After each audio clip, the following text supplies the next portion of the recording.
es el internacionalista Miguel Ángel Rodríguez Mackey. ¿Cómo está? Bienvenido. Chévere, a todos los días. Muy bien, pero antes de conversar vamos a hablar sobre la visita que hizo el Papa Francisco a Irán, ¿no? A Irán. No, la reunión que tuvieron ambos, el Papa Francisco instó a Irán a jugar un papel importante en Medio Oriente para promover soluciones políticas adecuadas que detengan los conflictos en dicho continente.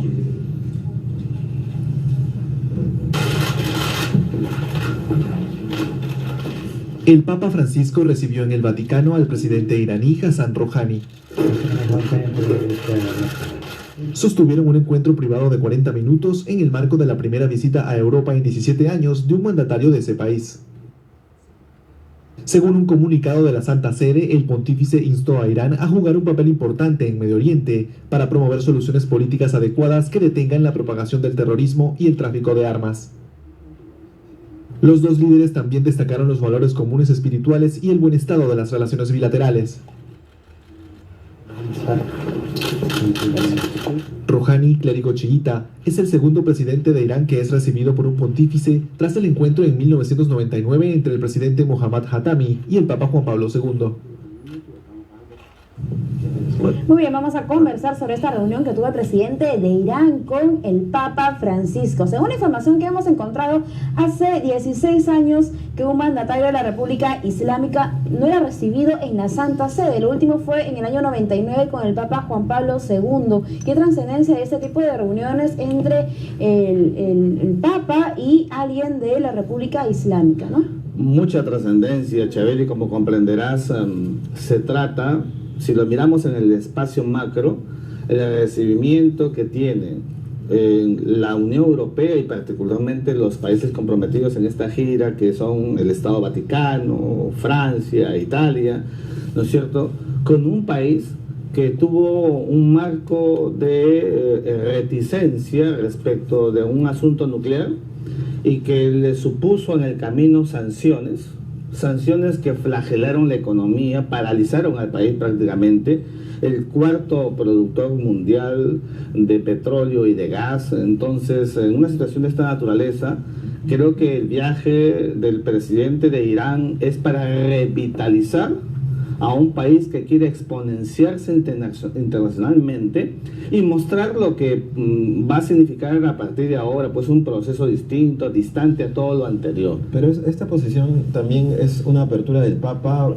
porque también históricamente no ha tenido mucha cercanía con seguidores del Estado Islam, del Islam, ¿no? Y es verdad lo que tú dices, y fíjate, el Papa, que ha sido muy sutil, muy cauto, en el Islam lo ha comenzado a hacer precisamente con Irán, por la coyuntura que estamos hablando, pero además porque todo Irán es fundamentalmente chiita, que es, digamos, en términos de lo que estamos viendo últimamente, para que la gente que nos escuche y nos ve entienda, la porción en estos momentos menos radicalizada que la sunita, donde están los grupos extremistas, ¿no es cierto?, fundamentalistas como el Estado Islámico, Al-Qaeda y la rama argentina, africana del Boko Haram. Entonces, evidentemente aquí estamos encontrando que la Iglesia, que históricamente han tenido un valor importante en la dinámica conflictual internacional, ahora pues el Papa está optando por una exigencia hacia Irán para entablar una medida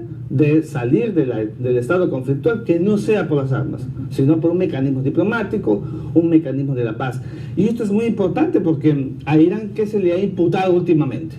Pues uno de los mayores traficantes de armas a los grupos armados que han estado actuando como el Hezbollah o el Hamas. Entonces, el Papa ha sido directo y creo que el presidente de Irán lo ha entendido, y entonces esta es la necesidad de establecer, más allá de estos encuentros importantes de civilizaciones, de religiones, una evidente acción internacional para buscar la paz, que no sea por el conflicto. Esta suspensión de la operatividad nuclear de Irán, básicamente la que amenazaba, también usted cree marca el inicio de cambios en ese país, porque bueno, ahora con la apertura en el mercado van a tener ingresos, digamos, de otra manera más legales aparentemente. Yo creo que sí, pero fíjate, hay que mirarlo siempre con pinzas, siempre con pinzas. Creo que en estos momentos Irán está en una situación de estado de prueba. Porque si uno mira la vida intraestatal iraní, todavía pues hay una flagelación de derechos humanos. En estos momentos se acaban de lapidar y en consecuencia luego de ahorcar a 2 jóvenes que no llegan a la mayoría de edad. Y hay más de 160 menores de edad que están listos para ser procesados y seguramente llevados a la pena de muerte.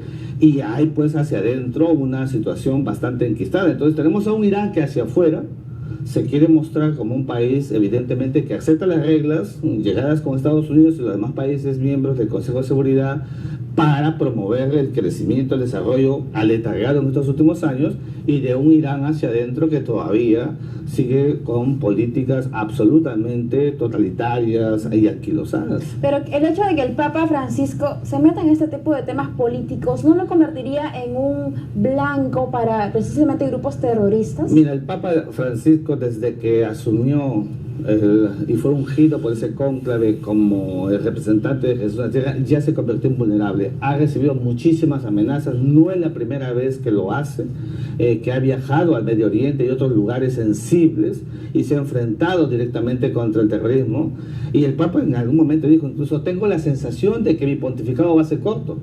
Evidentemente está, ¿no es cierto?, dejando entender que la amenaza es permanente, sobre todo de un hombre, de un papa, que ha venido a trastocar el sistema de la internacional, ha ingresado transversalmente con valor, con valentía, para arreglar problemas, para arreglar situaciones.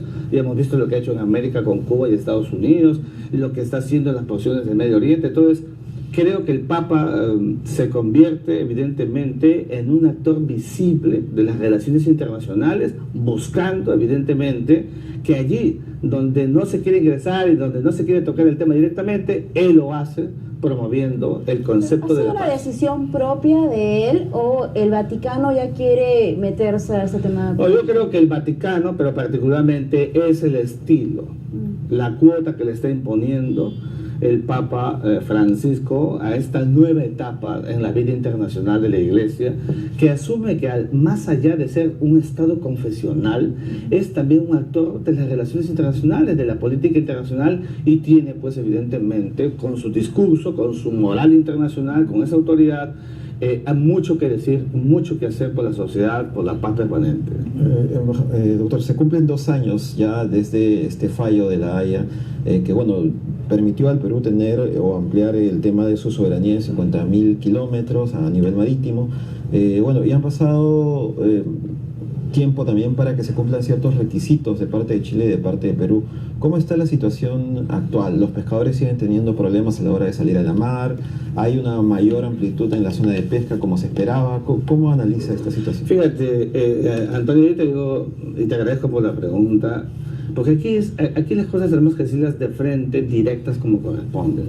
Yo he dicho en mi discurso siempre que el fallo significó para el Perú una victoria jurídica. No sostenerlo sería pues una cuestión incoherente desde el derecho y desde el derecho internacional, que es lo que a mí me compete. Pero hay que decirlo, luego del fallo debió haber el cumplimiento de un plano logístico para que los pescadores pudieran salir a hacerse a la mar. Recuerden que el triángulo marítimo establecido por la Corte a favor del Perú de 21.000 kilómetros cuadrados supone pesca artesanal de altura. Antonio, ¿con qué logística los pescadores van a salir a hacer ese tipo de faenas diarias? Entonces lo que estamos viendo aquí es que no hay un cumplimiento de las cosas que estaban realmente pendientes. Por ejemplo, el punto exacto de la delimitación marítima que Perú y Chile lograron ubicar de acuerdo al mandato del fallo, hasta el día de hoy no ha sido inscrito en las Naciones Unidas, que significa el perfeccionamiento de los acuerdos, y en este caso de un fallo. Esto es absolutamente relevante. La pregunta que le hacemos a la Cancillería es: ¿por qué no se le ha dicho a Chile que ya tenemos que hacerlo? Esto es una negligencia total. En tercer lugar, todo el Perú sabe que el Perú ha modificado, ha cambiado, ha adecuado todo su derecho nacional al fallo. Hasta el día de hoy Chile no hace absolutamente nada. Ese nuevo mapa marítimo geopolítico que traza pues una línea ya no de 200 millas, sino de 80 y luego una diagonal, supuso para el Perú una cartografía marítima que hemos adecuado, y Chile no ha hecho absolutamente nada. Chile sigue todavía con el mapa anterior.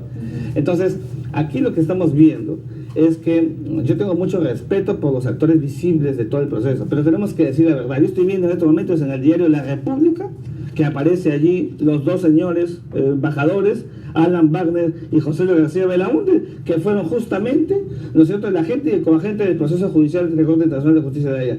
Pero no están diciendo la verdad. Lo que estamos buscando es que se dé cumplimiento cabal. ¿Qué significa ser cabal?